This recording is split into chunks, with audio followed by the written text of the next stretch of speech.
as far as conspiracies and whatnot, I'm very, very new and uneducated. And from what you've told me, you have research and physical evidence of everything that you Mhm. say.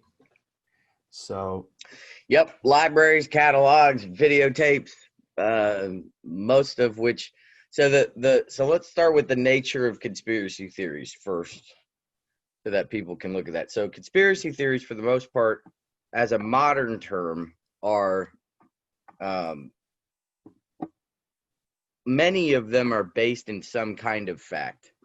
So the problem is when you try to put facts together that don't actually connect, and that's how you start to get the spiral of it, where people get crazed about it. But as I was saying to you yesterday, a lot of the issue with why conspiracy theories even occur is because we do not have transparency at the level of government sufficient that if we went up if we had a transparent government, so to speak, and we came to them and said, so somebody did in fact intentionally assassinate JFK, and like even in the world of transparency, we didn't even need to know who it was. We just needed the answer for like that did in fact happen, and they said yes, then we could put it to bed for the most part. But because we have a secret world, and my family's in government, and my grandfather was a master sergeant in the military, and his dad worked on the Manhattan Project in the CIA. So it's not like I don't get the nature of secrecy, but or the importance of it. But when you're talking about history, um, especially, then transparency has people not have to hunt for their own interpretation stories. And if there is a what happened and we know, then we don't need to have 80,000 conspiracies, because there actually is a what happened and we actually know.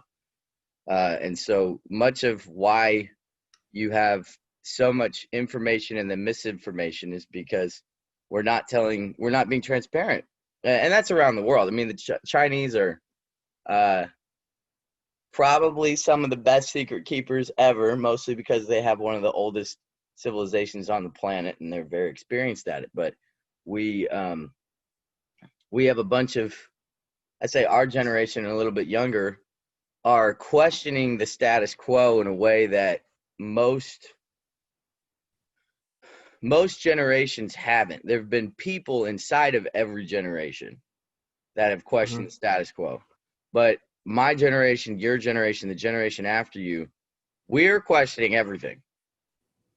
So there's an elevation now of wanting to know at a wider level. So to the point where we've got anonymous hacking, government agencies and different things.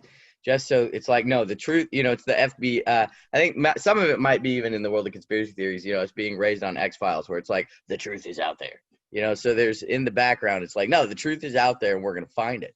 And with the age of technology, we have, um, if you have the skill set, you can. And if you don't, then you're left with more bad information. So part of questioning things is to also question the questioning of things. So, there are significant amounts of misinformation on this, particularly in online media right now. Not because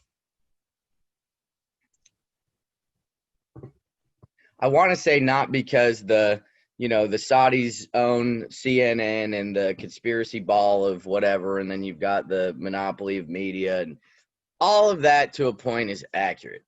But what you also have are idiot reporters who have been trained in sensationalism instead of fact checking.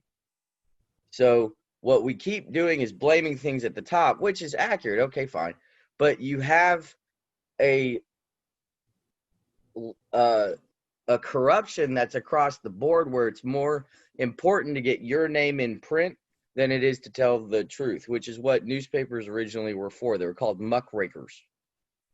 And Muckrakers. yeah, they raked the muck, and they were the ones that were publicly holding people to account once printing started happening, which is why there was so much suppression around um, publication and who could have publication and even what language it could be in. because they could call you out publicly. Because you think about If it, it you was got false, to, they could do that. so absolutely. If you think about it, you had towns that were maybe 5,000 people, 10,000 people, and they would grow depending upon the state or whatever. But you had one printing press and one person who could do the typography for the most part. And then if it got put out, and then people had to deal with it. Now, muckraking that's more in the Middle Ages, but as muckraking is more in the early 1900s. But the intention of media and publication originally was for communication at a faster rate to the general public or to important people that needed to know. So we found different ways to do that throughout time. Now you have plus or minus 6 billion people that have access to instant information with no critical thinking ability or limited critical thinking ability. So if I told you right now, for example, and we're going to do the nature of conspiracy theories, and you'll see it real quick. So the sky is purple. No, it's not. It's blue. Based on what? What they say and what my eyes tell me. Yeah, you're wrong. You're wrong. Okay, I've got science to back me up. Really? Okay.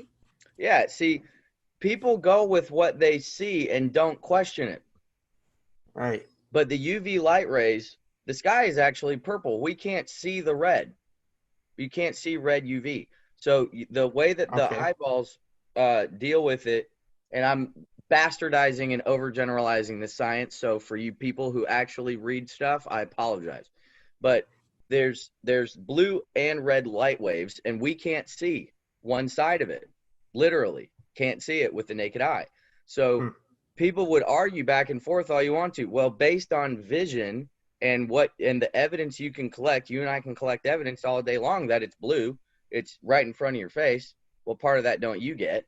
But then as you look more closely and we now have other ways to measure light that they didn't have even 10 years ago. Technology is moving at such a rate now that we've got to question and re-question and recheck because based on what? And what's the purpose of the question to begin with? Why does it even matter if the sky is blue or purple? To a scientist, it totally matters. To me and you every day, who gives a shit, right? So some of it is looking at who's asking the question and what's the purpose. So as you get into conspiracy theories, we're going to talk about the Rockefellers and Rothschilds, I think, in two different segments probably. But the first question is who's asking and why does it matter? Mm-hmm. Well, yeah, when the people are asking, they want the truth so that they can maybe have some peace of mind about what actually happened and not be left with potential lies and shit like that. But let's say it's true that I'm not saying it's true, but let's say that it's true. Let's say that there really is a group of Illuminati or heads of whatever. Let's say that's true. Are you sitting in your room right now? Does that impact your day-to-day life? Nah. Not really. Yeah. So let's say it's not true. Are you sitting in your room right now? No. You are. You're sitting in your room right now. Oh, I thought. Okay. Yeah. This is not in my trick room. Question. This is literal. It's a conspiracy question. Exactly. So look, if you're sitting in your room right now, and until whenever this got introduced to you, it didn't impact your everyday day of life. You're just kind of going through things, right? Yeah. Right. Sure. So unless you're going to be one of the people who's actually going to do something about it, it doesn't really matter. Yeah. Yeah, I can get that. But there's a craze right now of people who are opinionated and bored with lots of time on their hands. So unless they're going to do something about it, and unless they're going to get into banking, and unless they're going to go into legislature, and unless they're going to go into politics, it doesn't make a difference. Yeah, it's just the knowing and the wanting to know, like the But for what? humanness. Yeah, just for its own sake, Does I Santa Claus guess. exist? I don't know. What about the Easter Bunny? Probably somewhere. You can make up stuff and you can invent things. The question is, and why, and I've thought a lot about this because there's so much bad information. Anything that I say is either out there already or they're going to point to why what I just said is inaccurate. There's so much misinformation, bad information, and out of context phenomena. And now you got videos and movies and things that people can watch that are predominantly historically inaccurate.